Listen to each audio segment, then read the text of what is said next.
Welcome to meeting news. నేను ప్రసాద్. మొదటి రోజు అసెంబ్లీకి హాజరైన మాజీ సీఎం కల్వకుంట్ల కేసీఆర్ గారు సీఎం రేవంత్ రెడ్డి ఆయన కూర్చున్న చైర్ దగ్గరికి వెళ్లి ఆయనకు నమస్కరించి షేక్ హ్యాండ్ ఇచ్చారు.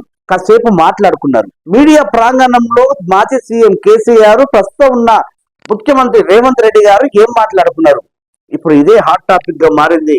కొందరు మీడియా మిత్రులు సీఎం రేవంత్ రెడ్డిని అడిగారు, సార్ మీరు ఏం మాట్లాడుకున్నారు? ఆ విషయాలు మీకెలా చెప్తాము?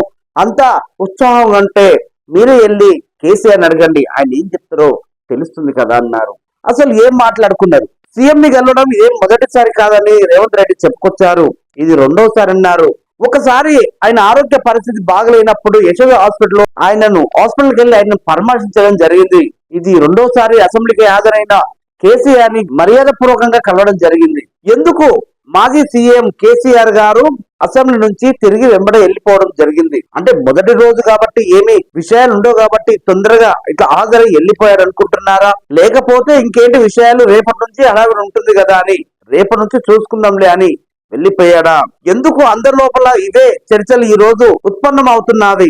ఎందుకు కాంగ్రెస్ పార్టీ పదే పదే కేసీఆర్ అసెంబ్లీకి హాజరై పలు విషయాల మీద చర్చకు రాండి అని అన్నారు. అదే విధంగా కేసీఆర్ కూడా ఈ రోజు హాజరయ్యారు. చూడాలి, 2 రోజులు వాయిదా పడినప్పటికీ మళ్ళీ అసెంబ్లీ ప్రారంభానికి ఎలాంటి విషయాల మీద చర్చ జరుగుతుందో చూడాలి. సంక్షేమ పథకాల మీద చర్చ జరుగుతుందంటారా?